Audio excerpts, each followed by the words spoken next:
Hello, everyone, and thank you for joining us today. I'm just going to give people a couple of minutes to join, and we'll start with a little bit of housekeeping until we wait, whilst we wait. So first, please feel free to ask any questions throughout the presentation using the Q&A function, which you should be seeing at the top or the bottom of your screen. I can't remember which way it is. And we will get to the Q&A session at the end. The chat function is also open for this webinar, so we encourage you to engage with others and with our guest speaker using that. But please do use the Q&A function for questions, just because it makes it a lot easier for us to find your questions when we get to the session, to the Q&A session. Lastly, today's session is being recorded, and we will be sending you a recording a couple of days after the webinar, along with some additional resources. So look out for an email from us. So I think numbers have stabilized, so I think we're ready to start. So hello again, everyone, and welcome to today's webinar on crafting engaging presentations. I am Pia, the Senior Marketing Manager for Sage Campus, and today I am joined by a very special guest, Dr. Randal Sean Harrison. He is a faculty member in Emerging Technologies at the Healthcare Libraries, University of Notre Dame. He helps faculty, staff, and students identify, evaluate, and use emerging technologies and online tools to enhance research and student success. He also serves as a concurrent associate teaching professor across Notre Dame, including the Mendoza College of Business, where he teaches data storytelling and impactful presentation techniques. Dr. Harrison is also here because he has developed a fantastic new course for Sage Campus on presentation skills called Power Presenting, Crafting Visually Compelling Data Stories, which launched in March of this year as part of our new collection of courses. In case you don't know who we are, Sage Campus is a library resource created by Sage, offering a suite of online courses covering key skills and research methods across all stages of academic study. Our courses are developed by experts, such as our guest speaker today, and are self-paced to suit learners with very busy schedules. I think we are now ready to start, so I'm going to hand over to Randy to start his presentation. Okay, thanks, Pia. Yeah, I'm really stoked to be here. Should I share my screen? Yes, please. Okay.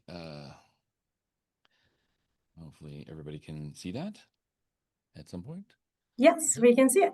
Okay, I'll go ahead and jump in. So first, I just wanted to say thank you for inviting me, Pia and Sage. I love doing the course, and I give this talk in about this semester. I'm giving it in 7 different classes. I get requested to come talk in our class to my students because they have to give presentations. And as professionals, we also have to give, a job talk or present our research at a conference or something like that. We have to give these talks all the time, these formal presentations where we have to be persuasive and have to get our audience to yes, or to let them know about something pretty important, right? So I think this is incredibly important to do a deep dive on, even more than what I'm going to show you today. This is a 30-minute version of a class I usually do for an hour or 2-hour workshop kind of thing, but I'm going to go pretty quick, but I'll try to keep it kind of slow, slow enough that you can understand. The deck lives here. We can get you that down here, bit.ly ND Engaging Presentations 30. And this is my contact information. I wanted to say, definitely, please feel free to reach out to me afterwards. I'm happy to chat with you about this, or even look at a deck and give some feedback. You wouldn't be bothering me. I love to talk about this stuff. I think it's really key to develop your design eye and your visual literacies to be most impactful in your presentations, because how else are we going to share this great science with the world and all the other things we're doing and get that job if we're not really good. I'll just point you to a couple additional resources before we start. These are all linked, and the slide deck is good in that way. It has a links to videos and things like that. These are all linked. The 2 big people to pay attention to, or maybe 3, I would say. Alberto Cairo is really amazing for how charts lie to us and how to avoid misleading. We'll talk a little bit about that. But Nancy Duarte is a guru in the field, and Cole Nussbaumer Knaflic talks about how you would create a data rich slide, which we'll be talking about again today.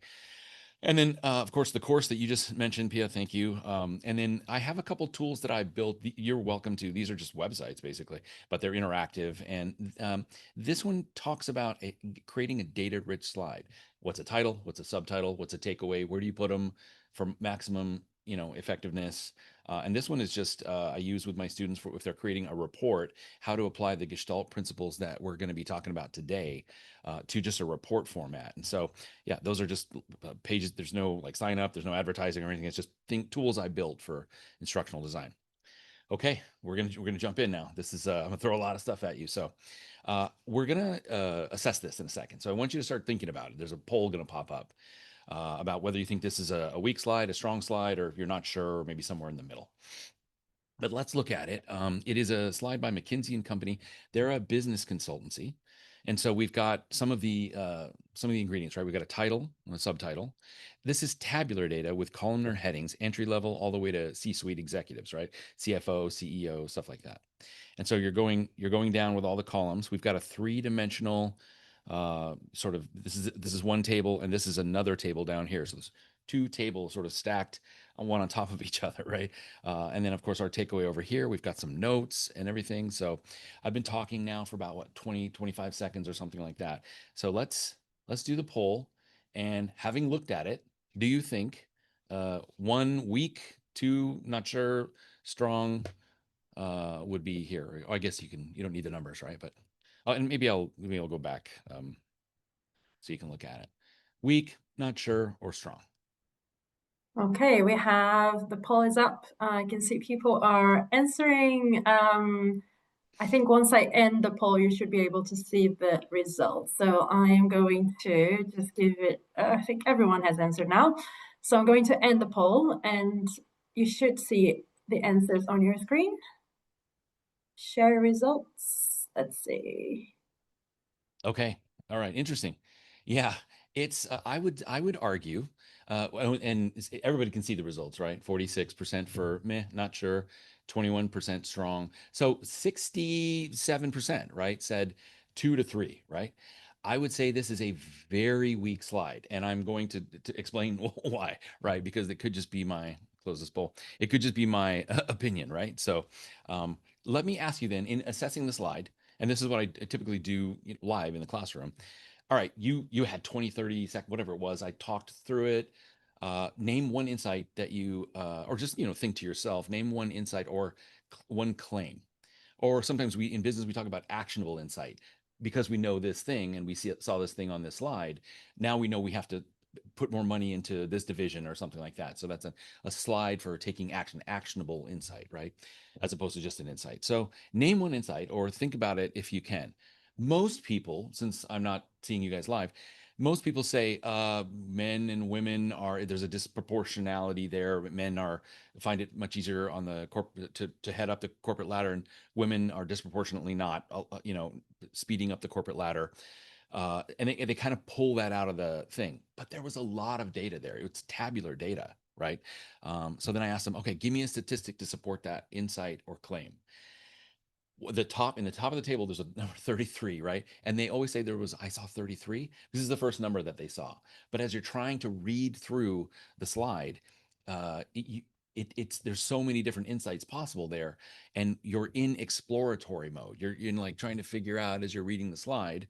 And so you're not listening. This is one of the big things. You're not listening to the person who's giving the presentation. You're trying to read the slide, right? So the last question I ask is, how do you feel about it? This was, especially as a woman, maybe a woman of color who's on that journey. How do you feel about the fact that the discrepancy between men and women rising the ranks of the corporate ladder, right? How do you feel about that? You should feel like, oh, that's terrible, right? So if we look back at this sort of runs counter to the principles of data storytelling, in that there's way too much content. And so again, we're in that exploratory mode if we're the audience. And I, as the presenter, I want you to be in I want us to be in the explanatory mode, not exploratory, explanatory. I want to be giving you the insight and building a system of claims and support so that you see the slide, you look up at it and you go, yeah, that tracks with what you're saying. And then you come back to listen to me talk about it. If you have tabular data, and you can have things like this where it has a little bit more content, you would bring in animations, bring things in one at a time, or you would maybe have enclosure boxes that move around the squares to focus people in on things. But generally you would avoid, and you would take, here's another sort of rule, you would take one insight out and you'd put that on one slide, and you can do move much faster that way. So this has a lot of different insights on this one slide. There's just two tables. It's got a three-dimensional chart, which in design, and especially communication design, you don't ever say never do this. It's always rules of thumb, but three-dimensional is really hard for human beings to for charts, and for, like, bar graphs and column graphs. Don't use three-dimensional stuff. It is really hard for us to see. And as you can see, the 61 lines up with men of color, but really it's meant for white men up here. Like, this immediately is misleading, because we're like, wait, which one does this line up to? And the dimensions here are also misleading. Like, the 61 looks much closer to, even like 41. Like, it's difficult for us to tell this. So always avoid three-dimensional charts and graphs if you can. But again, so much text. This is our takeaway, right? If the person's reading all this text and you've written it out in sentence form, in paragraphs, they're not listening to you, right? What you want to do is reduce that to a short phrase or sentence that they can immediately take away. So this is kind of what we're talking about. Find one insight, and you do this. You shorten the text, and then you keep your title up in the top left, say, and keep it in one place so that they know this is the title every time, right? And then you take out your one insight and you use an appropriate chart that makes it really easy to see what the takeaway is here, right? And you can annotate it. You can add delta of 1, or a change of 1, change of 3, change of 7. This is a slope graph that shows much better than the tabular data did. It shows it uses the principles of data visualization, much easier to read, right? Delta of 7 for SVP and for C-suite, but they start down at 20 to 21%. And so there's just not that much to read here. The person has to come back to you and listen to your pitch. And we're going to look at lots of examples as we move, but you can see how immediately this is a lot less to read. And if you can turn the takeaway into something that is a simple phrase or sentence: despite progress, women remain underrepresented in leadership. And this is something called a pre-attentive attribute to make the text pop. Women remain underrepresented, right? So that they take away that. And this is something that I added that is, if this is quantitative, this is qualitative. I added a picture. I removed her background and I just added her in there. What I've added is a qualitative. The woman's crossing her arms and she does not look happy, right? In any case, she's not jumping for joy, right? But what is the iconic story that she is telling, right? So if you can find a picture that is sort of tells the story of this and of this, right? These things are the same, and then hopefully she is telling the iconic pictorial emotional story, because pictures work on our emotions. It's pathos in rhetoric. If you have ever studied rhetoric, it works on our emotions to have pictures in there. So we've much simplified it. They can get through it. They're listening to us. We're not competing with our slides, right? And we're doing one thing per slide. This is another thing. Both of those were, by the way, different facts. With the table, I would have had to pull out different things, right? Because there's so much different possible insights that we could take from all that data. But if we let our audience explore and wander around on their own, the other big problem is that John and Mary and Fatima or Pia, right, might all take completely different things from that slide. And I want us all to build a system as an audience of claims and supports, right? And take the same things away. So you can see the same thing here, right? This has to mean what this means. Though there have been gains, women of color lose ground. And we can see that entry level. And as you go up the ladder, they lose ground every step. This is the same thing as this. It says this, right? And then we've got this woman, she's not sure about that, woman of color, she's not sure about that. But what a simple slide, right? Title, small legend, because it's nothing, it's easy to understand. Sources down here, a qualitative proof here that tells the story of this at a glance. So it's working on many different levels, but it's just not overwhelming us. And they can get back to you talking to them. And Dorothy would say, everybody in the audience should feel like you're talking to them directly. You should walk around. You should own the space. Have a clicker. Always have a clicker. You want to just be clicking along through your slides so that you can move out into the space and engage and look people in the eye. That's really, really important, because you are presenting, not your slides, right? So this is Nancy Duarte says, Don't put everything on one slide like we did with the McKinsey slide, right? White space is really important. The proper use of white space determines a slide's effectiveness, right? And here's an example from her book. I think this is from Slideology. And I asked my students, what do you look at first? And they go, kind of this graphic. Then I look at this because it's also yellow. And then I come back up here, and then I go down here, and then I kind of look, moving their eye all around the page, but not doing it in a way that's concerted or intentional, right? So she says, break it out. It'll go much faster. You won't be competing with your slides, and uh, you won't be trying to remember, oh, what was I going to say with all this text inside that giant slide? How is I going to present this, right? And if you have 30, 40 slides, right? So we've looked at one slide and how to pull that out. We'll kind of go in waves here. Rules of thumb so far: don't compete with your slides. You want to connect with the audience. You want to be telling them what to take away from this. One thing per slide, right? One insight per slide. The visual should serve the verbal, right? The visuals should be something they look up and they go, yep, that tracks with what you're saying. And then that will lower the cognitive load, right? One of the things you can do, like I said, is if you have a lot of text, you can move animations, or you can bring things in one at a time to lower the cognitive load. The cognitive load is your ability to process what you're seeing, like in a visual field or in a slide deck or something. You only have so much processing power as a human, right? So we want to lower the cognitive load, make it as easy as possible for them to take away, hey, it's not a great experience for women, right? And I can see that. And I can see, maybe I will remember when it's clearer data visualization wise, I will remember some of those stats as well. So that's a benefit to that. So that sort of takes us to this moment of the slides are not your pitch. Your pitch is you pitching it. Or if it's not like a pitch, you're not trying to get funding for your, startup runway for your app application or something that you're developing. But it could be just something that you're trying to persuade somebody of, right? Your slides aren't your presentation. Your words don't add value to the slides. It's the opposite. You are giving the presentation. These are visual cues, your slides, that help you remember, help your audience grasp what you're saying and connect with what you're saying, and help you have a conversation where you have a great visual aid at your disposal.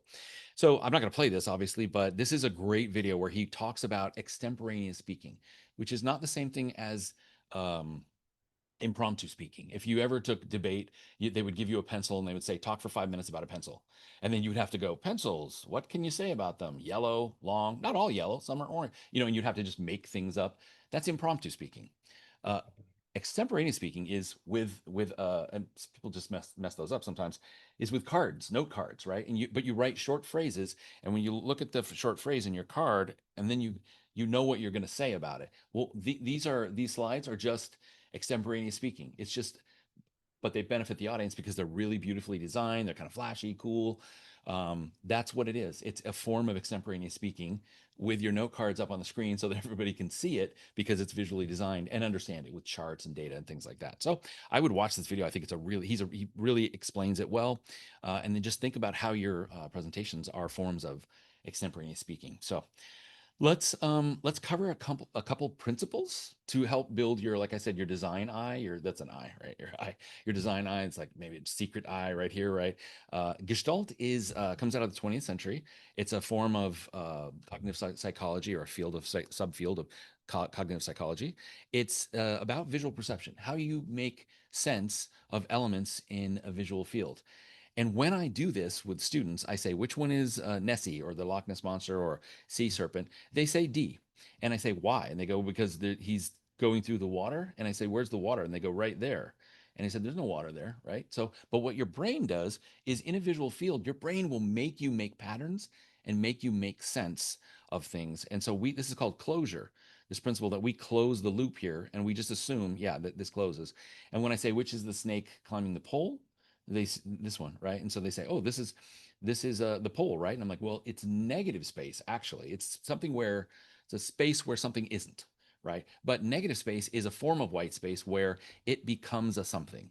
And for us, it becomes a pole, right? And this is like either Pac-Man or a triangle, and the triangle will come and sit on top of the Pac-Man, or if it's Pac-Man, it goes to the back.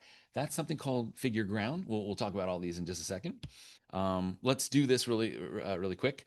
I made it even easier. I usually I added to make it easier to see, right? But how many people see, we're not going to do a poll, but how many people see the dog? Some of you are like, what? What dog, right? So there's a dog right there. Do you see it now? Do you see it now? So, and I added that part because it was really hard to see, right? So, but your brain will go, oh, and then he's on a path, right? And there's a tree, and a few of you are probably still not seeing it, but if you look here, this is the ear, this is the mouth. We make sense. This is prognance, and this is something called emergence. We make sense of something in a visual field, and if we know how to do that, how people's brains work to make sense in a visual field, we can create our slides in a way that will move their eye to what we want them to see. So this one, obviously, I always say, what's this one? Nobody doesn't get that it's a Dalmatian. This one, there's usually and about half the people, or I'd say a third of the people, immediately get it, and then eventually people, if I do something like this, they go, I got it, okay. This one they always see, it's much easier. So there's these concepts of like, we will try to make a bunch of disparate little things, put them together into a whole, right? So these are the concepts I want to cover really quick that will help develop your visual eye. And then once you know those, you can make conscious decisions, intentional choices about this landscape of this slide, this real estate. Where am I going to put what? And how am I going to make it most effective, right? And how am I going to use color and typography, all these things, right? So let's go through them really quick. This is what I talked about, figure ground. Everything in the back that has a low saturation, a low boldness, a light color, that will fade into the background. And you can see here, the principle here of figure ground, it allows us to see the triangle, right, that pops up because they're more saturated, they're bolder, they're brighter, and that is the figure ground principle. And my students have, since I've been teaching data storytelling, pardon me, the students make slides like this, which draw the eye to with this figure ground, right? With these gray, they're the ground. They fade into the background when you use like a light gray or a light color or something like that. And this one has a bolder, more saturated color, and it draws your eye, like before you even pay attention, right? And this color connects with this color. South Bend residents generate less annual income. So we can use figure ground to like focus our audience in on what we want them to pay attention, because Rochester, Honolulu, we don't care about these. They're not what we want them to focus on. They're not the takeaway. The takeaway here is South Bend is way below the US average, and we have an annotation on the chart here, right? So figure ground is really useful for focusing the audience on what you want them to see. Here we can see the principle of contrast.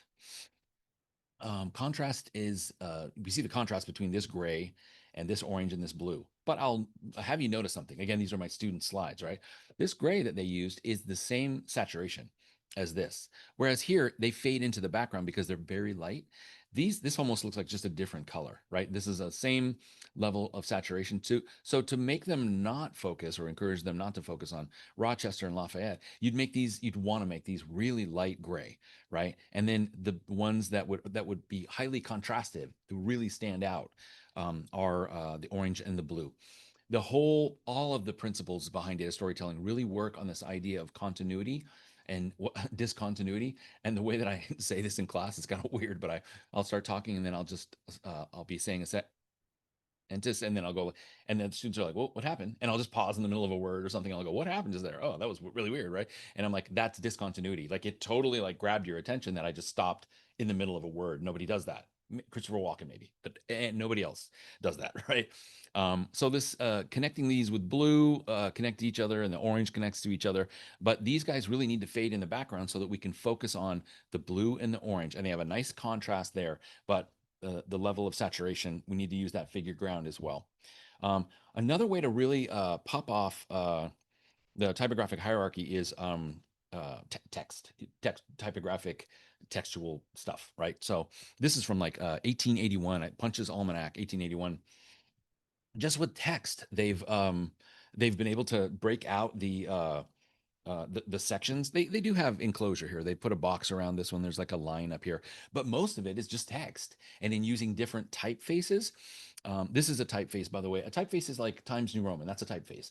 Times New Roman has bold, italic, Those are fonts, actually. So we say font and we really mean typeface, but they've got different typefaces in here and then different fonts of those typefaces. So that's one thing that you can also do is do Times New Roman, do a regular or book. And then also if you want to really bold something, then you do Times New Roman bold. That's where you would break out that and create a hierarchy of type. Bullets, indentation, enclosure, these are all things that we can do to move the eye around. And we'll see, like when we see enclosure, why that's important, right? Repetition, keeping things the same. Repeat design elements. These are the same type of icons and they're on the same level of abstraction. So you don't have one that really looks like a calculator and one that looks, like you take the example of a face. You have a smiley face, dot, dot, circle, and then you have another one on that gamut of abstraction over here that looks like a human face. It looks like a drawing of a human face. You want icons that stay at that same level. These are all at the same level of abstraction. And I would go simpler levels of abstraction because they're easier to understand. When an icon gets too complicated, it becomes really complicated. But you notice like the repetition of these guys, these titles, and there's also the typographic hierarchy, right? The repetition of these guys, they're all in the same place, these paragraphs. We've got closure, right? Because we're making a box. We're just closing the box for ourselves just by putting these lines, right? So and then alignment, we're also like kind of looking at the same thing. The alignment is also working. This goes down the center, and then these are all aligned. These are all aligned. Alignment, all of these things, contrast, repetition, alignment, proximity, they help us chunk the information so it's easy to see, oh, this goes with this. This goes with this does not belong to that, etc. Right? So we see that in the next one, proximity. When I ask my students, how many things are there in the principal box? They say 3. And I say, but why? These are all the repetition of design elements, right? These are all the same circles. They're all the same size, same saturation. Shouldn't we group them as one thing? And they say, no, because they're not next to each other.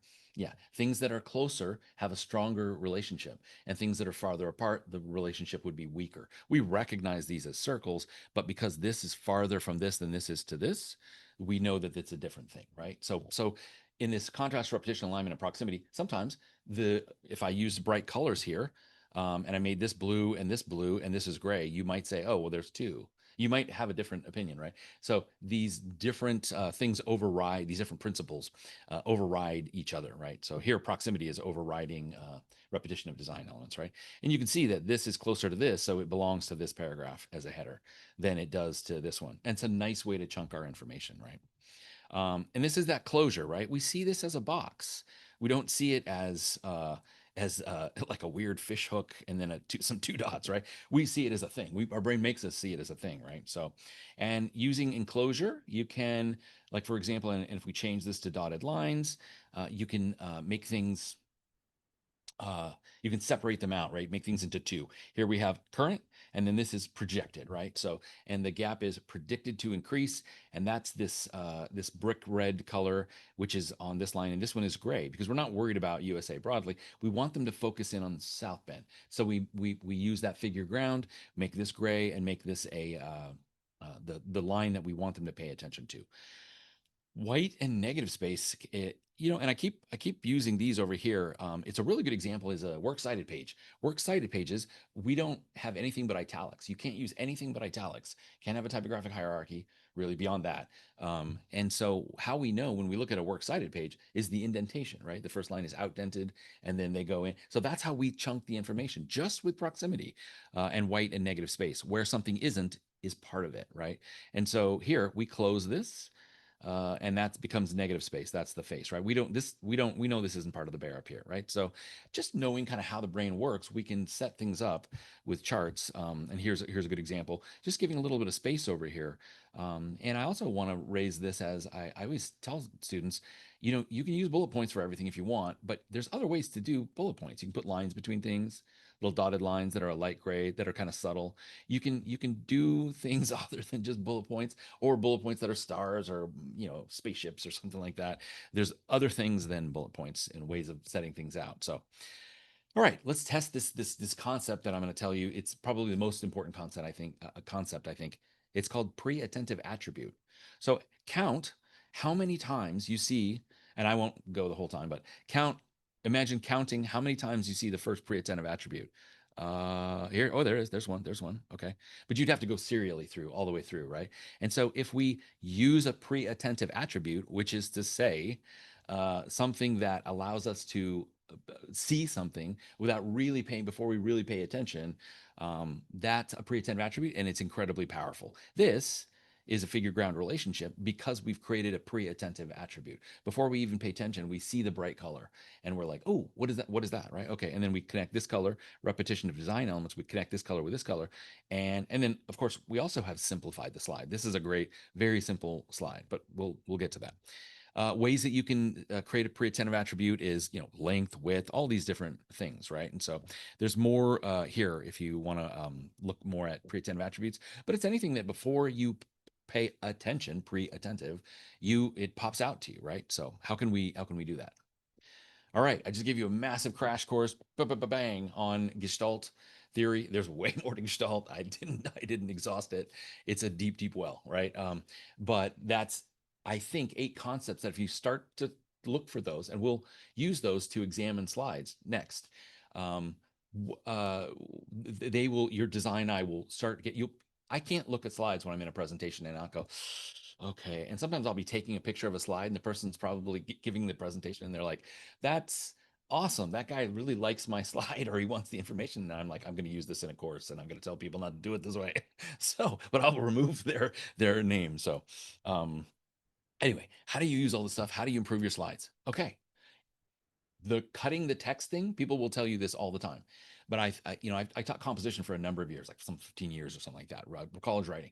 And people would say things like, just say it in your own voice, which is meaningless. Your own voice, yo, dude, I think it's cool. No, of course, you wouldn't write an essay like that.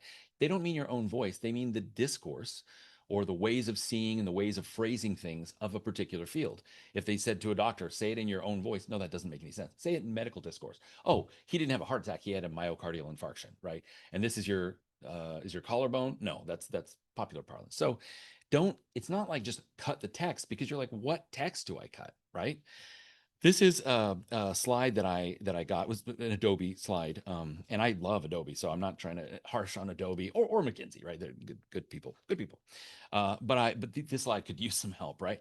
And so your slides, if they are extemporaneous speaking or helping you in that same way, your slides are your note cards. They're not your scripts. They're not for you to read all this stuff. You need to practice and know exactly what you're going to say. And then what you do is you replace these with signal phrases. So you do this. Here's the original slide. You're going to say, all right, our new feature allows you to create, edit, sign, and you're going to say all that stuff, but you replace it with a signal phrase. Manage secure PDFs in Microsoft 365.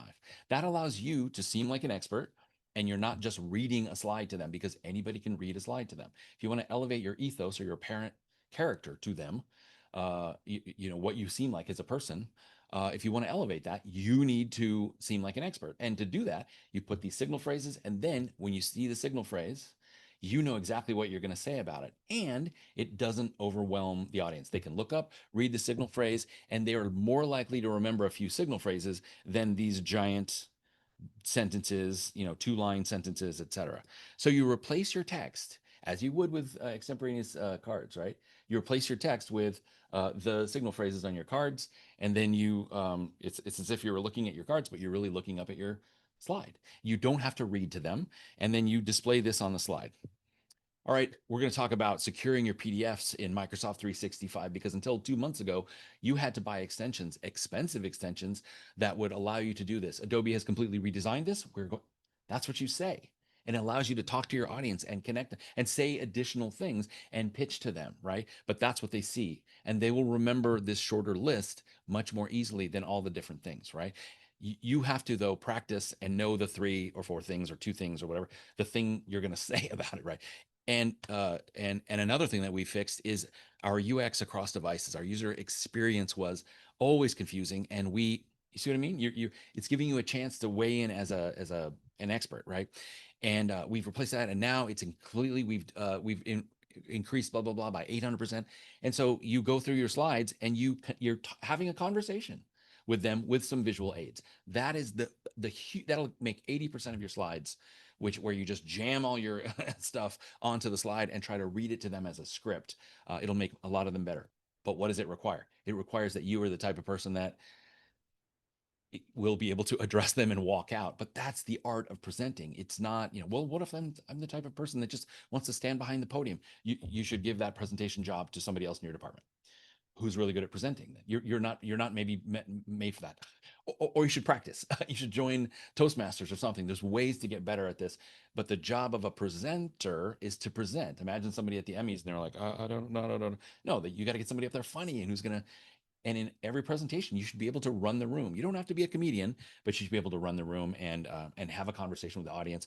And the great thing about this is it's note cards for you right there on the screen, and it's for them as well. So much better than that, much easier to use. Right now, that's regular. That slides with like bullet points of things. But a lot of times you'll have a chart, right? So how do we improve this data rich slide? Cut your text, use white space, focus on one insight. And here we've done that. We've applied the Gestalt principles. We've used pre-attentive attributes, and all of those things simplified the um, takeaway to a single line as opposed to reading all of this. That's competing with our slides and ramping up the cognitive load and working in the exploratory space where they have to figure out what it means. We want to tell them what it means, right? And so again, the verbal would be, we wanted to know how consumers chose us. So we asked them which attributes were most important. We had thought it was knowing us, having a relationship with us, and being cheaper than our competitors. Notice I'm not reading this exactly, but turns out almost 50% more important is demonstration of results. We can raise our prices, folks, but we've got to make sure that so that's what you're saying. That's the script that you're saying, but this is how you simplify the slide to really just, it's a visual cue that makes them look up, yep, that tracks, and they come right back to listening to you, right? Here's a thing that if you wanted to know more about a deep dive into this, Cole Nussbaumer-Knaflic, this is one of my students did this, and I said, everything's centered.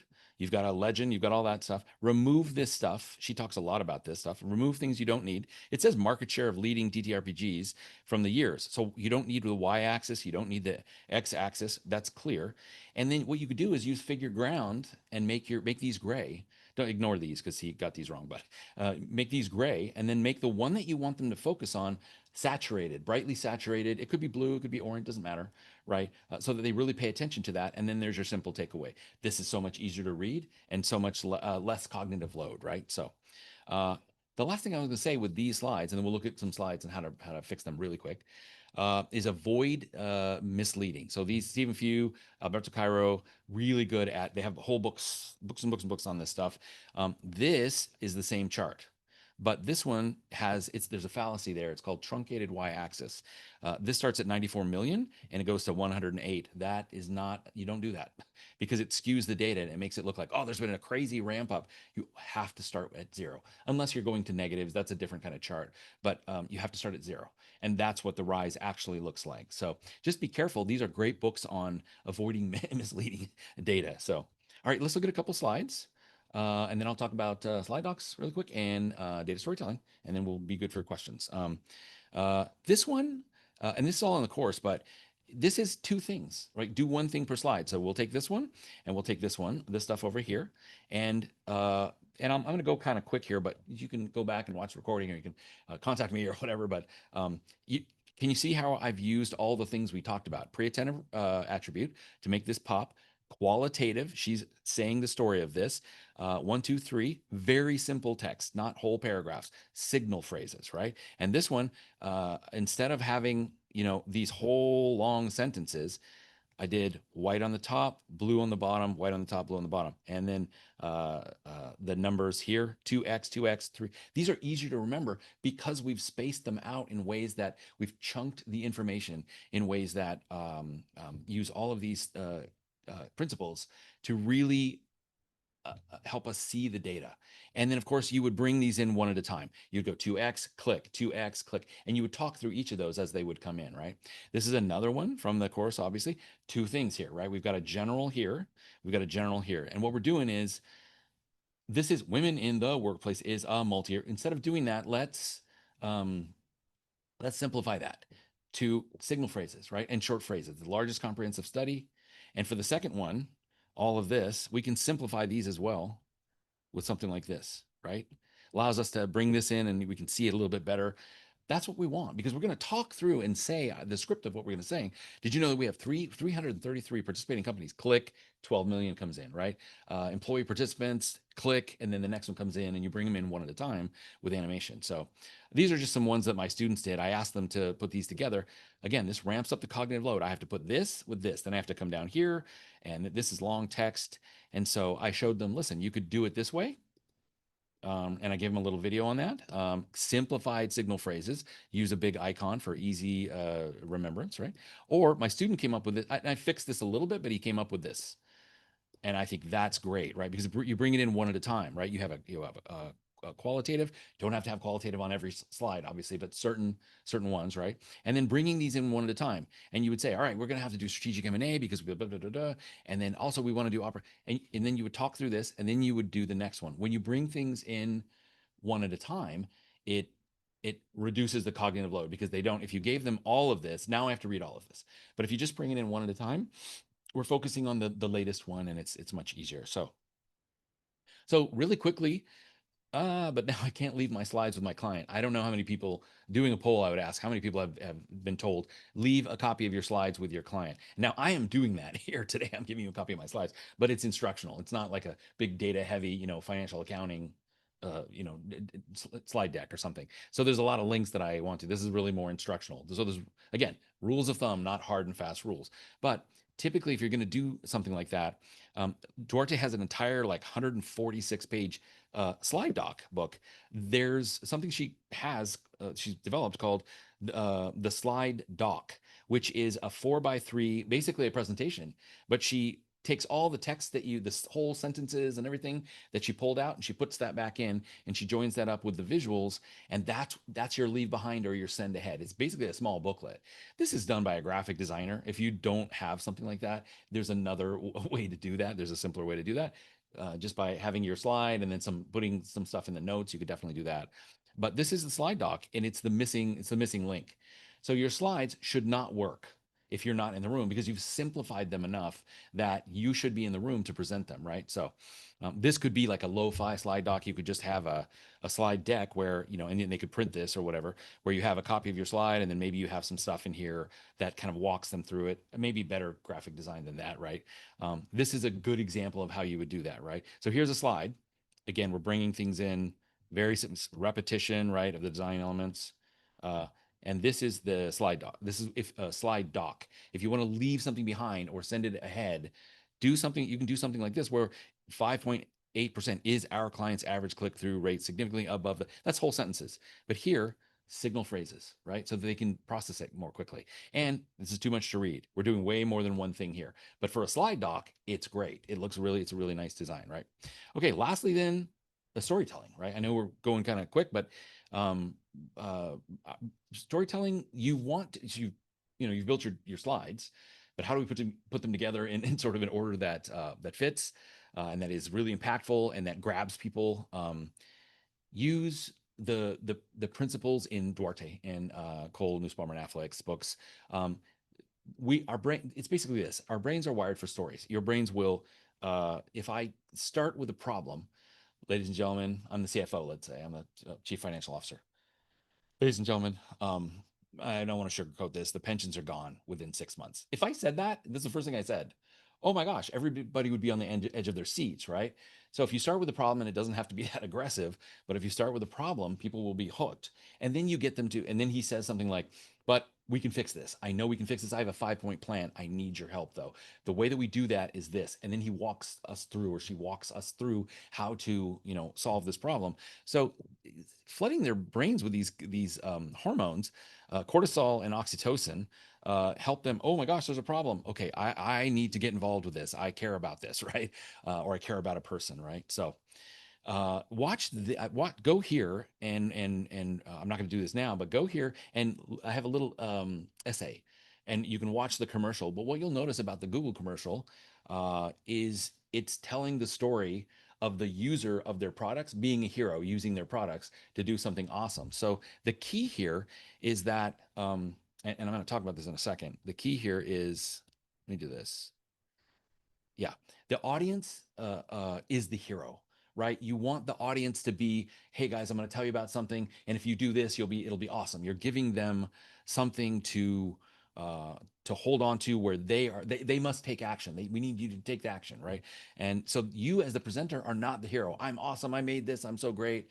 You're not the hero. They're the hero. You're trying to give them an opportunity to do something, and if they do, it's going to be awesome for them. They're going to be able to have new skills and things like this. And so this is a presentation that I gave, but this is Google commercial kind of walks you through how Google does it. They tell the story of this family or friends since they were kids and they got back together using Google's technology. You want to kind of do something similar in your presentation. Duarte has this concept of the spark line, right? So in the beginning, you kind of say what's going on. The pensions are gone, right? So, but we can get them back and we can get back to profitability if we do this. But unfortunately, yikes, we got it. Oh, but if we get past that and we can do, oh, but unfortunately, we're also dealing with, and so there's all these barriers to entry. It's a dialogic back and forth kind of movement. And she says all the great speeches, Martin Luther King, Steve Jobs, they all kind of follow this thing. They start with the problem and then they say, okay, we could be in this amazing space, but unfortunately, but if we did that, and then they go back and forth until they go, okay, if we do all of this together, we're going to get back to profitability. We're going to have profit sharing, all this stuff, right? Are you with me? And then the new bliss, right? And so her work on this is really, really good. I won't show you this, but you can look at a presentation I give on a thing I made for librarians. It's called Bootstrapper, writes code for you. A lot of librarians don't write code, but if they knew a little bit and then they use my tool, boom, they can have really cool websites in no time, right? So I wanted to show them that. And so I established the metaphor of like, hey, you can be a LibGuides Jedi. And then I go back and forth on this spark line. But because the problem is nobody reads our LibGuides, right? Okay, well, what we need is better user experience design. Gosh, if only there were a tool, right? It requires writing code, and nobody writes code, right? So like, okay, but if only there were a tool to overcome the barrier, then you could be a Jedi. But it requires you to learn a little bit of HTML and CSS. Will you commit to doing that? If you will, let me show you this tool. Boom, boom, boom. They're using the tool. I'm giving the lightsaber to them. I'm the guide. I'm Yoda, right? Giving them the tool, they're going to be able to do something powerful. So your your the storytelling aspect of it ties in with this hero's journey. It's called the cosmogonic round, right? And I won't go crazy into this because we need to be at the end here, but in business, we kind of do the same thing. We're like, all right, here's a problem. We've developed a solution. It's going to be amazing. It's going to allow people to do, not it's amazing and so we're amazing, but it's going to allow people to do X, Y, and Z. And then we go into the details of analyzing the market and outlining the business plan, and then you'll be able to do stuff, right? Then you'll be able to solve this problem, et cetera. So, but if you for most things, if you start with a problem and the solution, get them hooked, right? Just get them hooked. You're reeling them in. Then you give them the specifics. They'll have some place to put the specifics and why to care about it, right? So that's it. The last thing I would say is the more you rehearse, the more spontaneous you become. You can't make signal phrases and then what was I going to say about that and then read the signal phrases to them. You got to know I'm going to say 2 or 3 things about these signal phrases.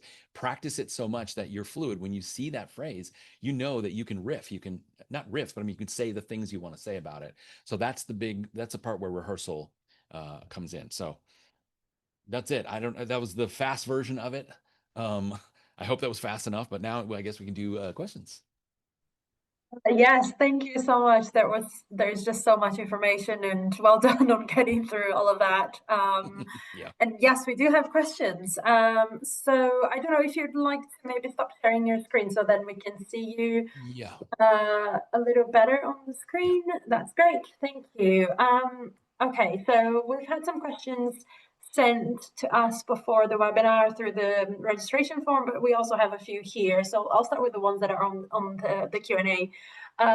Someone has asked, what platforms do you most recommend using for presentations, and where do you get the photos, like the ones that you showed with the women, from? Yeah. I tell my students to use Google Slides, not because I don't have any relationship with them, but PowerPoint, the interface in PowerPoint, it's extremely robust. In the same way that I would say iMovie is probably, if you never made done video stuff, Adobe's Premiere is incredibly powerful. I use it, but I do video stuff. If you don't, maybe iMovie is a better tool. So Google Slides does a lot of stuff. It suffers in a few areas like diagrams and stuff. It's not as good, but you can overcome those. But it's just an easier interface. And I go with for pictures. I go with there's Pexels. It's like pixels with an E. Pexels, Pixabay, and Unsplash.com is a really good one. And you don't have to give credit, but I would to be a good person. And you can take those images, pop those into like Adobe Express or Photoshop or whatever you want to remove the background. There's usually an AI thing to just pop this photo in, remove the background, it removes it. Now you've got an image you can put in your thing, and you just give them credit. Or there's other ones, Library of Congress, et cetera. It depends what we want to do, but yeah. Yeah, that sounds good. On the topic of sort of technology and sort of platforms and tools that you can use, there were quite a few questions in the registration forms about the use of AI for creating slides. I don't know what your opinion is on that, and if you've tried, and how good are they at Yeah, I'm creating? one of the big AI people here on campus looking at AI stuff. They gave me the free Google glasses. Now I got the Google. These are not them, but yeah, I think about AI all the time. AI is good for some things. What it won't do, and I'm doing another course now for the research posters for you guys for Sage, and we have a whole part on using AI to do research posters. It's much the same with the presentations. There are subject specific applications out there that you can say, make me a complete slide deck. And what it will do is give you a really basic bullet points, maybe a picture or something like that. But it's gonna pale. If you're trying to get funding or something like that, it's gonna give you maybe the basics. But what AI is really good at is doing smaller subtasks like, hey, can you help me brainstorm this? Hey, I've got this really long sentence. Can you turn that into a 10 word shortened signal phrase for me, blah blah blah, and you prompt it and you give it like all of the context and the persona and all that stuff. You're a researcher, you're doing this, you're presenting to these people in this situation. You describe this in a way that connects with experts, but also layperson, different kinds of audience. Give me this in 10 words, and then you can just feed a bunch of those in there and get shortened phrases that make sense. That's a great way to do it. What it won't do is give me an entire presentation. Here's my paper, go. It doesn't do that. It's just not there. So I think there's a question here that I think you'll appreciate. If you need to present the data in two languages, such as English and Spanish, how would you format the language on the slides? what's the first part of the thing you said, Pia? If you If you need to present the data in two languages, such as English and Spanish, for example, how would you format the languages on the slides? um yeah, you could try to send it to at ChatGPT or Gemini or something like that and see if it will translate it. It will certainly translate the text. If you don't speak those languages, then you might want to get a friend or something. Like you might not know that it's using a like an idiomatic expression or something that doesn't make any sense or something like that. So but there are other also applications if you wanted to give your presentation in English and then like record it and then automatically translate it to Spanish. It'll do a lot of the work for you. Hey Gen, HeyGen is one, and I did a message in English and it set up an avatar and then it translated into German, which I do not speak. And I speak very little Hindi because my wife's originally from India, enough, right? But I definitely not. I was like, "Da, da, da, da, da, da, da." And what it did in AI was it like just replaced my mouth part, and as if I were speaking German. It looks seamless, like I know I'm fluent in German. So you can, in terms of presentation, there are ways for you to, if you've already given a presentation, to like translate that into another language that would be more accessible. You just want to double check everything with AI. I have a German speaker. My friend Marcus is German, and he was like, "It sounded like you were a newscaster. We don't talk like that." And it said a bunch of rubbish in this one part, and I went, "Ah." So you'd want to do that. So, but that it does have some powerful capabilities out there. So Sounds good. Someone asked about how does the general audience read a slide? Is it sort of top left to bottom left, top right? What is the natural way we all read slides? I mean, Japanese is written right to left, right, as a language, but for research posters and for presentations, the Western sort of still dominates. Sorry, It's just top left to bottom right. That's kind of how we go for web pages. It's very famously for user experience design. It's an F pattern, right? We kind of come in and we read across the top, we start going down, we read another, and then we just go all the way down, right?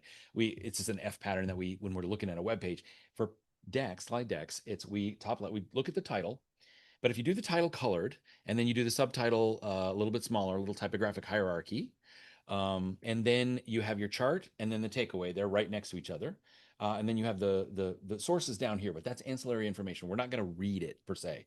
And then you have the logo and you go out that way. So it's title, whatever, a subtitle, and then the chart, and then the takeaway. This means this, or you could have, the takeaway could be in the subtitle, and then a thing with a person standing there going yay or something. In that case, that would be the first read on the page. We'd probably look at that. And that's one of the things I did. You notice I had the guy standing on the left, and then it went 1, 2, 3.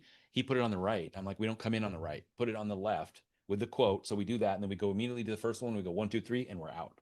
It's a way that we go top left to bottom right. Yeah. Yeah, that makes sense.